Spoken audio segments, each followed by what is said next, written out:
Hello friends, आप लोगों का बहुत बहुत स्वागत है मेरे यूट्यूब चैनल पे। और आज की वीडियो में हम लोग 14 मोस्ट इंपॉर्टेंट रीजनिंग के क्वेश्चन देखने वाले हैं, जो कि टीसीएस का फेवरेट टॉपिक है। कोई भी एग्जाम आप देने जाएंगे, इन टॉपिक से रीजनिंग के क्वेश्चंस देखने को मिलेंगे ही। ठीक है, तो ये रिपीटेड टॉपिक है, इंपॉर्टेंट टॉपिक है। और एक रिक्वेस्ट है आप लोगों से कि क्वेश्चंस को का सोल्यूशन देखने से पहले वीडियो पॉज करके खुद सॉल्व करने की कोशिश करें, और अपना स्कोर जो है वीडियो के अंत में कमेंट करेंगे कि कितना क्वेश्चन किसका सही हुआ है। चैनल को आप लोग सब्सक्राइब करें। पहला क्वेश्चन देखते हैं। यहाँ पे कुछ समीकरण किसी प्रणाली के आधार पर हल किए गए हैं। ठीक है, उस आधार पर हल न किए गए समीकरण का उत्तर आपको बताना है, सही उत्तर बताना है। ठीक है, तो सबसे पहले हम कोशिश करेंगे कि लॉजिक आपका देखने की कि किस लॉजिक के अनुसार इसको जो है सॉल्व किया गया है। तो 9 × 8 को क्या लिखा जा रहा है? 63। ठीक है, 9 × 8 72 होता है, लेकिन यहाँ पे 63 आ रहा है। तो अगर ध्यान से आप देखेंगे तो 9 में 7 यानी कि ये जो 8 दिया गया, इससे एक माइनस करेंगे तो ये कितना हो जाता है? 63 हो जाता है। तो बिल्कुल ये मैथमेटिकल लॉ फॉलो कर रहा है। यहीं पे 7 × 8 देखेंगे, 7 × 8 बराबर कितना दिया गया? 49 दिया गया है। तो 8 है यहाँ पे, 8 में से एक माइनस करेंगे तो 7 × 7 बराबर क्या हो जाएगा? 49। ठीक है, ये भी लॉजिक फॉलो कर रहा है। अब यहाँ पे 5 × 6 बराबर 25 दिया गया, तो 5 यहाँ लिख देंगे, और यहाँ पे 6 है तो एक कम कर देंगे, तो 5 × 5 बराबर 25। तो हम लोगों ने जो टॉपिक का जो लॉजिक पकड़ा है वो बिल्कुल सही पकड़ा है। जो लॉजिक होने वाला है 11 × यहाँ पे 6 होने वाला है, और 11 × 6 आपका कितना होना है? 66। तो 66 यानी कि ऑप्शन थर्ड बिल्कुल राइट आंसर होगा। 66 इस क्वेश्चन का आंसर होगा।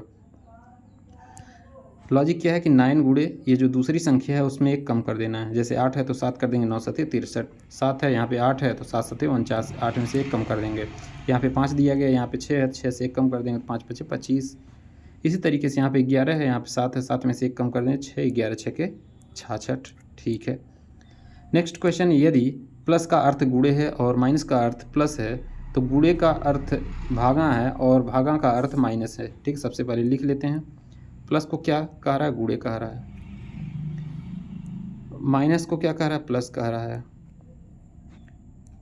गुणे को क्या कहा जा रहा है? भागा कहा जा रहा है, और भागा का अर्थ माइनस है। भागा का अर्थ क्या है? माइनस है। अब इस नए इक्वेशन के नए जो है चिन्ह के अनुसार इस इक्वेशन को हमें लिख लेना है। ठीक है, तो 12 गुणे का अर्थ होता है भागा। ठीक है, गुणे का अर्थ है भागा। फिर प्लस का अर्थ हमारा क्या है? प्लस का अर्थ है गुणे। माइनस का अर्थ क्या है? प्लस। और भागा का अर्थ है माइनस। ठीक है, बिल्कुल ये सही आंसर होने वाला है आपका। इसको अगर सॉल्व कर लेते हैं, 2 से 6 में भाग देंगे तो कितना होगा? 6 होगा। फिर यहाँ पे 6 है। ठीक है, गुणे 6 कर दिए। अब प्लस, यहाँ पे प्लस का 7 है, माइनस का 5 है, तो क्या प्लस का 2 बचेगा। तो 6 में 6 का गुणा करेंगे 36, और इसमें प्लस 2 कर देंगे तो ये आ जाएगा 38। बिल्कुल सही आंसर ऑप्शन ए हो जाएगा। ठीक है, नेक्स्ट क्वेश्चन नंबर 3। यहाँ पे देखिए, दिए गए विकल्पों में से लुप्त संख्या ज्ञात करना है। ठीक है, मिसिंग नंबर से रिलेटेड क्वेश्चन पूछा ही जाता है। ठीक है, तो सबसे पहले हम जोड़ कर ट्राई करेंगे। तो 8 में 7 जोड़ेंगे तो 15 होता है। यहाँ पे 9 लिखा गया तो बिल्कुल नहीं फॉलो होगा। यहाँ पे देखेंगे 8 × 4 = 12, 9 = 21। यहाँ पे कितना? 288। अंतर बहुत ज़्यादा है, तो स्क्वायर, क्यूब या फिर मल्टीप्लिकेशन, 3 चीज़ें होती हैं ज़्यादा अगर अंतर आता है तो अगर हम मल्टीप्लिकेशन सबसे पहले ट्राई करेंगे। ठीक है, 8 × 4 × 9 कर देते हैं, तो 9 चौके क्या होता है? 36 होता है। गुणे 8 करेंगे तो यह हो जाएगा 8 × 6 = 48, 4 8 × 24 4 28। ठीक है, तो ये तो बिल्कुल फॉलो कर रहा है। अब यहीं पे देखेंगे 7 5 6 से, तो 7 × 5 × 6 बराबर कितना होगा? 6 × 5 = 30, और 30 में 7 से गुणा करेंगे तो ये 210 हो जाएगा। ठीक है, तो 210 यानी कि लॉजिक सही जा रहा है। अब इसको हमें सॉल्व करना है। 9 × 6 गुणे क्वेश्चन मार्क की जगह पे x मान लेते हैं, बराबर कितना? 162 होना चाहिए। अब सबसे पहले इसको हम 6 से कट करेंगे, तो 6 दूनी 12 बचा 4, और 6 × 7 = 42। अब यहाँ पे 9 1 कम 9, 9 × 3 = 27, यानी x की वैल्यू जो यहाँ पे आ गई आपकी 3 आ गई। ठीक है, तो 3 आपका बिल्कुल राइट ऑप्शन होने वाला है। यहाँ पे क्या लिखा जाएगा? 3। और ऑप्शन कौन सा सही है? ऑप्शन फोर्थ बिल्कुल सही है, डी ऑप्शन राइट होगा। नेक्स्ट, एज से रिलेटेड क्वेश्चन। एज से रिलेटेड हर एग्जाम में क्वेश्चन आपको देखने को मिलता है। विकास और सुजीत की वर्तमान आयु क्रमशः 5:4 है, तो इसका मान लेते हैं 5:4 है तो 5x, और सुजीत का कितना है 4x है। ठीक है, अब अगर 3 वर्ष बाद की बात की जा रही है तो टाइम तो किसी के लिए रुका नहीं है, तो अगर विकास के लिए बढ़ेगा टाइम तो सुजीत के लिए उतना ही टाइम बढ़ेगा। ठीक है, क्योंकि टाइम तो किसी कंट्रोल में है नहीं। तो 3 साल बाद कह रहा है तो 5x + 3 कर देंगे, प्लस यहाँ पे देखेंगे अगर सुजीत का तो 4x + 3 हो जाएगा। अब इसका रेशियो कितना दिया गया है, तो इसका रेशियो दिया गया है 11/9। ठीक है, अब यहाँ पे वज्र गुणन यानी क्रॉस मल्टीप्लिकेशन लगाएंगे तो 9 से 5x में गुणा करेंगे तो ये हो जाएगा 45x + 9 त्रिक 27 बराबर ये हो जाएगा 11 चौके 44x + 33। ठीक है, अब यहाँ 45x यहाँ पे 44x तो ये हो जाएगा x बराबर यहाँ पे 27 है यहाँ पे 33 है तो x की वैल्यू कितनी आ जाएगी 6 आएगी। अब जब वैल्यू इसकी 6 आ गई तो हमसे क्या पूछा रहा है सुजीत की वर्तमान आयु, और सुजीत की वर्तमान आयु हमने कितना माना है 4x। जब 4x माना है तो x की वैल्यू हमें पता चल गया, तो ये 4 × 6 यानी कितना आ गया 24। ठीक है, 24 यानी कि ऑप्शन बी आपका बिल्कुल 100% करेक्ट आंसर सही होने वाला है इस क्वेश्चन का। अब नेक्स्ट क्वेश्चन नंबर 5 देखते हैं। ई क्वेश्चन में देखिए कि दिए गए विकल्पों में से वह शब्द चुनिए जो दिए गए शब्द के अक्षरों का प्रयोग करके नहीं बनाया जा सकता। ओरिएंटल शब्द आपको दिया गया है, टैलेंट यहाँ है, लैटिन यहाँ है, रियोट यहाँ पे है और रेंट है। इनमें से कौन सा जो है नहीं बनाया जा सकता है। तो अगर बात करें TAL, ठीक है TAL, ENT, तो अगर हम देखें इसमें टैलेंट में कितना 2 T का प्रयोग किया गया है, और रेंटल ओरिएंटल में क्या है एक ही टी दिया गया है। ओरिएंटल में एक ही टी दिया गया है और इसमें कितने हैं 2 टी हैं, यानी कि ये ही आपका राइट आंसर हो जाएगा। इस शब्द का जो है इस शब्द को हम नहीं बना सकते हैं किसका, ओरिएंटल शब्द के अक्षरों का प्रयोग करके। तो ई क्वेश्चन का सही जवाब हो जाएगा टैलेंट। नेक्स्ट क्वेश्चन नंबर 6 की बात करें। यदि मोहन को किसी कूट में KMFYL लिखा जाता है तो काउंट को क्या लिखा जाएगा। तो देखते हैं क्या लॉजिक लगा है। MOHAN, तो इसको लिखा जा रहा है KMFYL। ठीक है, तो अगर हम K से M तक जाना चाहते हैं तो K के बाद LM, यानी कि इधर से अगर नीचे वाले में देखेंगे +2 किया गया है, ऊपर वाले से देखेंगे तो -2 किया जाएगा। ठीक है, इसी तरीके से O से -2 किया गया है तो M हो गया है, M से ये जो है MOH। ठीक है, H से -2 करेंगे तो F हो जाएगा, A से -2 करेंगे तो ये Y हो जाएगा, N से -2 किया गया है तो L हो गया। ठीक है, अब इसी तरीके से COUNT सेम लॉजिक पे लिखना है। तो C में से -2 करेंगे तो कितना हो जाएगा, ये आपका हो जाएगा A। ठीक है, O में से 2 माइनस करेंगे तो क्या हो जाएगा,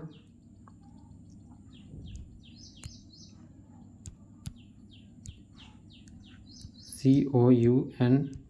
जैसा कि हमने लॉजिक देख लिया कि -2 किया गया है। ठीक है, C में से -2 करेंगे तो ये हो जाएगा A, O में से -2 करेंगे तो ये हो जाएगा M, U में से अगर हम -2 करते हैं तो ये S हो जाता है, और N में से -2 करने पे क्या होता है तो L हो जाता है। ठीक है, इसी प्रकार T की बात करें, T में से -2 करेंगे तो ये हो जाएगा R। तो AMSLR कहाँ पे है, AMSLR है ऑप्शन 1, AMSLR बिल्कुल राइट आंसर होगा इस क्वेश्चन का। नेक्स्ट क्वेश्चन नंबर 7 की बात करें। सभी पुरुष आक्रामक हैं और सभी बच्चे आक्रामक हैं। ठीक है, तो आक्रामक एक बहुत बड़ा घेरा है, इसी में क्या है सभी बच्चे यहाँ पे हैं और सभी पुरुष हैं। ठीक है, कोई भी रिलेशन पुरुष और बच्चों में नहीं दिया गया है। ये बड़ा वाला गोला आपका आक्रामक का है, ये जो है आपका पुरुष का है यानी कि एडल्ट का है, ये क्या है चाइल्ड का है। ठीक है, अब क्या निष्कर्ष निकाल रहा है, पुरुष बच्चे हैं, पुरुष और बच्चों में कोई संबंध ही नहीं बताया गया है, दोनों अलग अलग स्टेटमेंट, कोई रिलेशन नहीं है, तो ये तो बिल्कुल आपका फॉलो नहीं करेगा। बच्चे पुरुष हैं तो न तो पुरुष बच्चे हैं ना तो बच्चे पुरुष हैं, कुछ भी नहीं कहा जा सकता क्योंकि कोई भी रिलेशन नहीं दिया गया है। तो इस अनुसार अगर बात करें तो दोनों में से कोई नहीं फॉलो कर रहा है, यानी कि न तो निष्कर्ष 1 और न ही निष्कर्ष 2 निकलता है। ठीक है, C ऑप्शन राइट हो जाएगा। अब 8वां क्वेश्चन क्या है, डायरेक्शन से पूछा गया। एक व्यक्ति एक स्थान से दक्षिण की ओर चलता है, एक स्थान से किसी और दक्षिण की ओर चलता है, सबसे पहले डायरेक्शन ज्ञान आपको होना ज़रूरी है। तो इस डायरेक्शन में आपका होता है ईस्ट, इधर होता है वेस्ट, इधर होता है आपका नॉर्थ और इधर होता है साउथ। ठीक है, ये पूरब है, पश्चिम है, ये उत्तर है और ये दक्षिण है। ठीक है, तो डायरेक्शन का ज्ञान आपको हो गया। एक व्यक्ति एक स्थान से दक्षिण की ओर चलता है, ठीक है, दक्षिण इधर है तो दक्षिण की ओर, यहाँ से मान लीजिए स्टार्टिंग पॉइंट है, यहाँ से दक्षिण की ओर चलता है, फिर वो समकोण पर दाएं ओर मुड़ता है। अब इधर ये जा रहा है तो इसका दाएं क्या होगा, ये हो जाएगा, तो दाईं ओर समकोण पर मुड़ता है, फिर से वह समकोण पर बाएं मुड़ता है। ठीक है, वह समकोण पर दाएं मुड़ता है, फिर से क्या करता है, समकोण पर दाएं मुड़ता है। अब इधर दाएं मुड़ गया, ठीक है, अब इसके दाएं मुड़ना है, चलना कुछ नहीं है। ठीक है, तो ये इधर मुड़ गया और फिर से वह समकोण पर दाएं मुड़ता है। इस समय वह किस दिशा में चल रहा होगा, तो ये कौन सा दिशा है, ये भाई है पूरब, यहाँ मैंने बताया ईस्ट। एक बार और बता देते हैं। एक व्यक्ति क्या है, एक स्थान से दक्षिण की ओर चलता है, मान लीजिए इधर दक्षिण की ओर चलना स्टार्ट किया, वह समकोण पर दाएं मुड़ता है, समकोण पर दाएं क्या है, मुड़ जाता है, फिर से वह समकोण पर दाएं मुड़ता है, एक बार इधर दाएं मुड़ गया, ठीक है, फिर से दाएं मुड़ गया। ठीक है, इस समय वह किस दिशा में चल रहा है, तो किस दिशा में ये चल रहा है, ये चल रहा है उत्तर की दिशा में। ठीक है, तो बी ऑप्शन बिल्कुल राइट हो जाएगा, उत्तर की दिशा में इस समय वो जो है चल रहा है। नेक्स्ट क्वेश्चन नंबर 9, यहाँ पे हिडन फिगर बताना है कि ये जो तीनों डायग्राम हैं ये किस पिक्चर में जो है छुपे हुए हैं, किस प्रश्न आकृति में निहित है। तो अगर हम सभी ऑप्शन को चेक करें तो ऑप्शन डी आपको ऐसे रिजेक्ट हो जाएगा, इसमें भी कहीं नहीं दिख रहा है, इसमें भी कहीं नहीं दिख रहेगा। अब देखें इसमें कहाँ पे दिख रहा है, तो ये जो पोर्शन है यहाँ पे देखिए, जो गाढ़ा शेडेड पोर्शन है ये जो है इसको रिप्रेजेंट कर रहा है, ये शेडेड पोर्शन। ठीक है, अब ये वाले की बात करें, इसकी बात अगर करते हैं तो यहाँ पे देखिए, ये देखिए, ठीक है, ये वाला डायग्राम भी आपको देखिए। अब दिखाना है ये डायग्राम, आपको बहुत ध्यान से देखना होगा ये वाला डायग्राम कहाँ आपका यहाँ पे है। तो अगर यहाँ पे आप इस तरीके से ये डायग्राम देखें, ठीक है, फिर ये तो बन गया ना, ये वाला डायग्राम ये हो गया, ये चतुर्भुज, इसके ऊपर ये जो है। ठीक है, तो ऑप्शन 1 आपका बिल्कुल राइट आंसर होने वाला है। इसका लॉजिक आप लोग समझ लें, ऐसे ढूंढते रह जाएंगे। ठीक है, बहुत आसानी से आपको यहाँ पे मिल गया है और ऐसे क्वेश्चंस ही एग्जाम में पूछे जाते हैं। नेक्स्ट क्वेश्चन नंबर 10 की बात करें, पेपर फोल्डिंग कटिंग का है। इसमें क्या किया जा रहा है, इसको देखिए, एक रेक्टेंगुलर या फिर मान लीजिए स्क्वायर कट जो है पेपर है, इसको पहले डायगोनली मोड़ा जाता है, उसके बाद फिर दूसरे डायगोनल के हिसाब से मोड़ा जाता है। ठीक है, उसके बाद भी मोड़ा जाता है, उसके बाद इसको जो है कॉर्नर पे कट कर लिया जाता है। तो कौन सा डायग्राम आपका बनने वाला है, तो सबसे पहले आपको क्या जानना जरूरी है कि ये कट किया गया, तो कम से कम 4 जो है कट मिलने वाले हैं, 4 कट मिलने वाले हैं। तो इसमें कोई कट नहीं है, इसमें 2 ही है, इसमें 2 ही है, तो ऑप्शन ए आपका बिल्कुल राइट वैसे ही आंसर होने वाला है। ठीक है,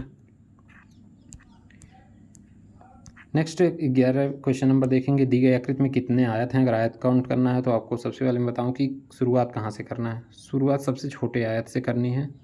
यहाँ पे देखिए 1 हो गया, ये वाला 2 हो गया, ये 3 आयत है, ये 4 आयत है। ठीक है, अब ये 4 हो गए। अब यहाँ पे देखिए 2 2 का लेंगे, 4 1 5,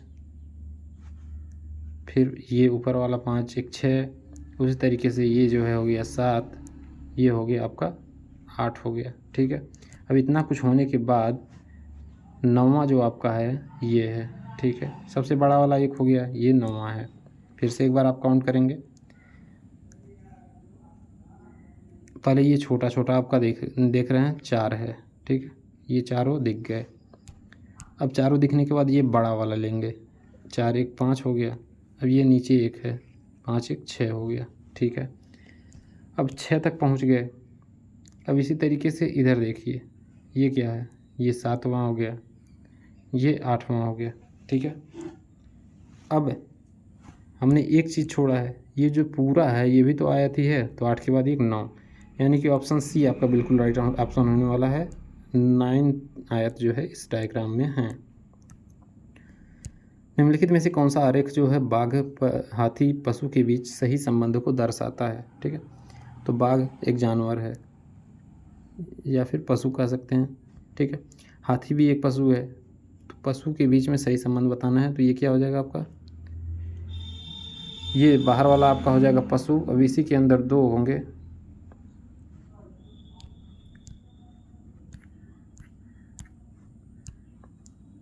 सबसे पहले ये आपका पशु हो जाएगा। अब इसी के अंदर आपके आ जाएंगे हाथी और बाघ, ठीक है। तो कौन सा ऑप्शन आपको फॉलो कर रहा है, आपका ऑप्शन 2 जो है बिल्कुल राइट ऑप्शन होने वाला है। ये जो है 100% करेक्ट आंसर होगा इस क्वेश्चन का, ठीक है। कौन सा ऑप्शन, तो ऑप्शन 2, ठीक है। नेक्स्ट, कौन सा आकृति जो है प्रश्नाकृति के प्रतिरूप को पूरा करेगी, तो सबसे पहले यहाँ पे हम बना लेते हैं इसको। ये जो है आपका मिल जाएगा यहाँ पे, ठीक है। ये चीज़ समझ में आ गई। अब यहाँ से कॉर्नर से ये किधर जाएगा, इस कॉर्नर पे, ठीक है। एक बार फिर से मैं समझाता हूँ। पहले इसको आप मिलाएंगे, फिर यहाँ से एक लाएंगे इस सेंटर पे, सेंटर पे लाने के बाद ये जो है आपका ये एक टोपा बनने वाला है, ठीक है। ये जो है बनने वाला है। अब ये देखिए इसमें कौन सा ऑप्शन आपका होने वाला है, ये बिल्कुल नहीं होगा, ये बिल्कुल नहीं होगा, इन दोनों में कन्फ्यूज़न है। तो इसमें जो है ये वाला मिसिंग है, ये वाला रहता तो ये भी सही हो जाता, लेकिन ये नहीं है, ये जो है केवल ऑप्शन 3 में है, ठीक है। तो ऑप्शन 3 इस क्वेश्चन का करेक्ट आंसर हो जाएगा।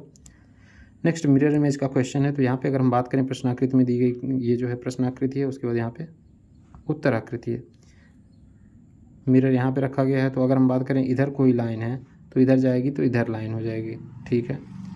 तो ये वाली लाइन हमने यहाँ पे बना ली। अब इसके अकॉर्डिंग अगर हम देखेंगे तो ये वाला ऑप्शन आपका फेल हो गया, ये ऑप्शन आपका फेल हो गया, यानी ऑप्शन 1 और 4 में ही आपका करेक्ट आंसर होने वाला है, ठीक है। तो यहाँ पे डैश्ड पार्ट जो है किधर है, क्लोज टू द मिरर, तो यहाँ पे भी होगा, क्या होगा, ये भी क्लोज साइड टू मिरर होगा, ठीक है। तो ऑप्शन 4 आपका बिल्कुल राइट होने वाला है। इस क्वेश्चन का आंसर ऑप्शन 4 होगा, ठीक है। ये सारे क्वेश्चन आज की वीडियो में थे आप लोगों के लिए, और उम्मीद करता हूँ वीडियो अच्छी लगी होगी। तो चैनल को आप लोग सब्सक्राइब करें, अपना स्कोर कार्ड जो है कमेंट बॉक्स में अपना स्कोर ज़रूर कमेंट करें। Thank you.